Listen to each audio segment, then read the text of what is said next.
ازيكم عاملين ايه؟ وحشتوني جدا. تعالوا النهارده نعمل مع بعض طبق او سرفيس كده تحطيه على سفرتك، يكون شكله حلو قوي، وجبه متكامله، ويكون طعمه كمان جميل جدا. هنعمل اكل المطاعم النهارده في البيت. هاتي معايا كوبايه رز وصدر فرخه واحد، وتعالي نعمل اكلنا النهارده مع بعض. في الاول كده هتبل الفراخ. قطعت الفرخه بتاعتي او صدر الفرخه بتاعي مكعبات، وهحط عليه التوابل: ملح، فلفل اسود، توم باودر، بصل باودر، زنجبيل وكزبره وبابريكا. حطي التوابل اللي بتحبيها. وهحط عليهم معلقه كبيره من الخل، وكمان نص ليمونه او عصير ليمون يعني.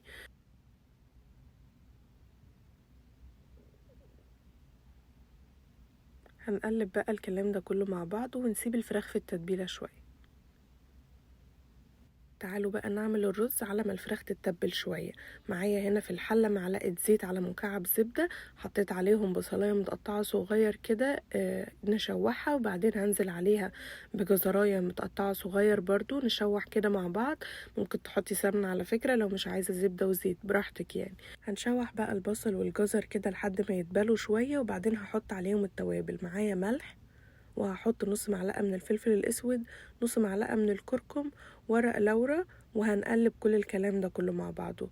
وبعدين بقى يبقى معايا الرز بتاعي. انا هعمل كوباية من الرز البسمتي، انا غسلاها مش نقعاها، انا غسلتها بس ونزلت بيها على الحلة بتاعتي.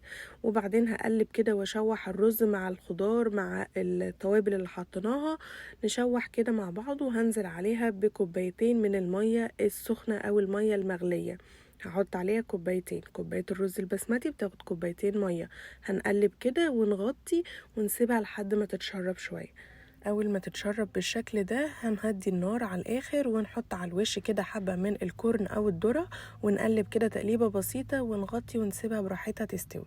وتعالوا نعمل الفراخ على ما الرز بتاعنا يستوي. معايا هنا حوالي كوباية من الدقيق او كوباية الا ربع. حطيت عليها معلقتين كبار من النشا، وحطيت عليها حوالي نص معلقة صغيرة من الملح، وهقلب. وحطيت عليها الفراخ بالشكل ده، وغطيت العلبة بتاعتي وبقلبها بالطريقة دي علشان ما بهدلش الدنيا. ممكن تقلبي بايديكي مفيش مشكله. ده شكل القطع بتاعتنا. تعالوا بقى نروح على الطاسه فيها حبه زيت كده سخنين على نار متوسطه. هنزل بالفراخ بتاعتي، وهفضل اقلب فيها لحد ما الاقيها خدت لون من جميع الاتجاهات واستوت.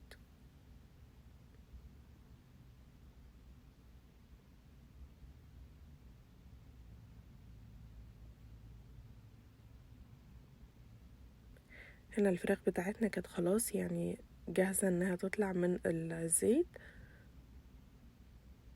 هطلعها بالشكل ده، ويستحسن تطلعي على مصفى. لما بتطلعي الحاجة على مصفى بتتهوى، فمش بتكون طرية. شايفين بقى الرز بتاعنا بعد ما اتشرب وبقى جميل ازاي؟ شايفين شكله حلو جدا، والرز مفلفل وطعمه يجنن. بصوا بقى السرفيس بعد ما غرفنا. حطيت الرز كده من حوالين الفراخ، والفراخ كده في النص، وشكله طبق حلو جدا، او سرفيس شكله حلو قوي. تحطيه على سفرتك كده في رمضان او في اي مناسبة، او ليكي في البيت. سيرفيز شكله حلو جدا، واكل مطاعم تعمليه في البيت بكل سهولة. ولو عجبك الفيديو ما تنسيش تعملي لايك للفيديو، وتقولي لي ايه رأيك في الوصفة بتاعت النهاردة. ولو اول مرة بتشوفيني ما تنسيش تعملي سبسكرايب وتفعلي الجرس علشان يوصلك كل الفيديوهات الجديدة اللي بتنزل.